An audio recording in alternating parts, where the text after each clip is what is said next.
গায়ে আর আমি দিনে ওদের পড়াশোনার সময় আমাকে ধরেছিল, আমি ভয়ে ছুটাছুটি করে পালিয়ে আসি।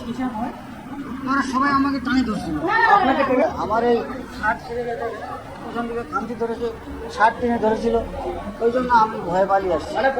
আমি একটা তাড়াহুড়োতে একটা কাজে যাচ্ছিলাম, তো আমাকে ওরা যেতে দিবে না, সবাই আটকে ধরছে। আমাদের সবাই মিলে আটকে ধরছে, টেনে ধরছে, আমার শার্ট আমার গেঞ্জি টেনে ধরেছে। আমি আমি ওখান থেকে ওদের কাছ থেকে ছুড়ে আমি পালিয়ে আসছি। আমি তাদের খুশি মানি, ওরা ওরা আমাকে টেনে ধরছে, আমি ওদের কাছ থেকে ছিঁড়ে ছুটে আসছি। যখন এসছি এখানে ওনার সঙ্গে আমরা হাত জোর করে প্রথমে আমরা সামনে এনকোয়ারিতে জিজ্ঞেস করেছিলাম যে কার সাথে কথা বলবো, এখানে কে ইয়েতে আছে, ইনচার্জে আছে। বলছে আমাদের যিনি প্রেসিডেন্ট ভাইস প্রেসিডেন্ট ওরা বাইরে আছে, তার চার্জে তো কেউ থাকবে।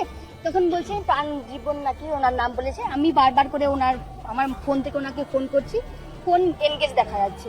তারপর পাশ দিয়ে যাচ্ছে, তখন আমরা গিয়ে মিমিদি আমি অমৃতা সবাই মিলে গিয়ে হাত জোরকে বলছি আপনি কি সে প্রাণজীবন বাবু, তো আপনার সঙ্গে তো কথা বলতে চাই। তুমি তখন কথা না বলে চলে আসি। দাঁড়ান আপনার সঙ্গে যে আমরা আপনার আমি কি তোর বাপের চাকর?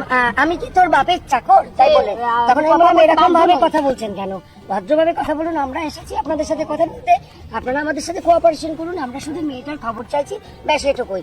এই যে বললাম তখন উনি আমার জামাটাকে এইরকম করে ধরে এমন ভাবে টেনে ছিঁড়ে দিয়েছেন, সেটা দেখানোর উপযুক্ত নয়, এখন দেখাতে পারবো না। তারপরে ওনাদেরকে এসে প্রোটেক্ট করছিল, রীতিমতো ওই টানাটানিতে আমাদের হাতে কি করছেন? ঘুষি মেরে হাত ফুলিয়ে দিয়ে, এই যে দেখুন না গাল ছিঁড়ে পড়ে, দেখুন ঘুষি মেরে আমার হাত ফুলিয়ে দিয়েছে।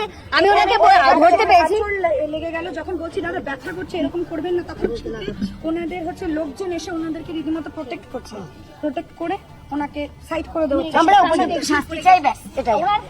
আমরা আর কিছু বলতে চাই না, আমাদের যেভাবে মারলো সেজন্য তো ওনারা শাস্তি চাই।